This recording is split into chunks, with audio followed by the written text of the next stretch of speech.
Compétitions qui sont proposées à un large public, que ce soit dans les salles de cinéma, dans l'enceinte de la Cité de la Culture de Tunis, mais également dans 9 prisons à travers tout le pays. Objectif de cette initiative, consacrer davantage le droit des personnes détenues dans les prisons, les unités correctionnelles, à la pratique d'une activité culturelle pour égayer leur quotidien et préparer leur réinsertion dans la société. Aujourd'hui, dans l'une des salles de la Cité de la Culture où je me trouve actuellement, une vingtaine de mineurs issus de plusieurs centres de rééducation ont pu découvrir l'un des nombreux films en compétition, accompagnés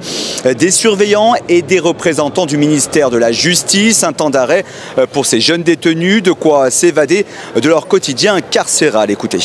L'objectif de la ministère pour ce genre d'action culturelle, c'est d'abord d'amener ou bien de mener les jeunes à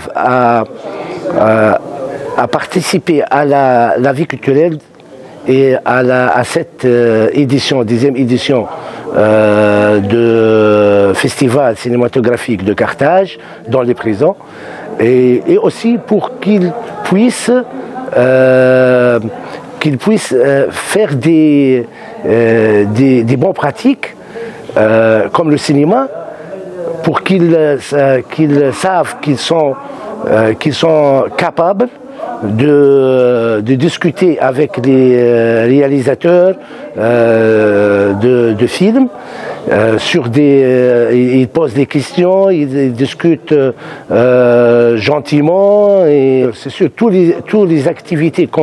culturelles ou bien sportives dans les centres des jeunes, c'est pour les préparer à la réhabilitation, pour préparer à sortir et qu'ils puissent avoir des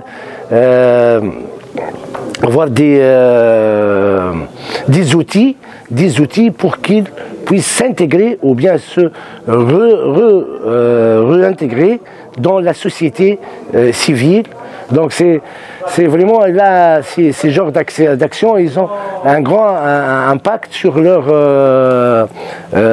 psychologie, leur comportement. Des filles et des garçons âgés de 14 à 18 ans qui ont pu apprécier El Saka, film d'animation du réalisateur algérien Naoufel Klaj, relatant les événements sanglants de Saket Sidi Youssef en 1958 qui ont fait des dizaines de martyrs algériens et tunisiens. Un cours d'histoire pour ces jeunes spectateurs qui ont pu découvrir ou redécouvrir cet épisode de la colonisation française à travers ce long métrage qui dénonce les crimes de l'armée française à travers l'histoire d'une famille algérienne de l'Est algérien contrainte de se réfugier dans un village tunisien niché à la frontière avec l'Algérie. Un film de 72 minutes mêlant réalité et fiction, salué par le ministre algérien des Moudjahidines qui a évoqué des événements du colonialisme où s'est mêlé le sang des Algériens et des Tunisiens qui ont consolidé les relations entre les deux pays voisins. Au total, ce sont pas moins de 9 films qui seront projetés à l'occasion des journées cinématographiques de Carthage dans les prisons de Cers, Monastir, Gabès, Sfax et Nabeul. La direction générale des prisons a réaffirmé sa volonté de renforcer la pratique d'activités culturelles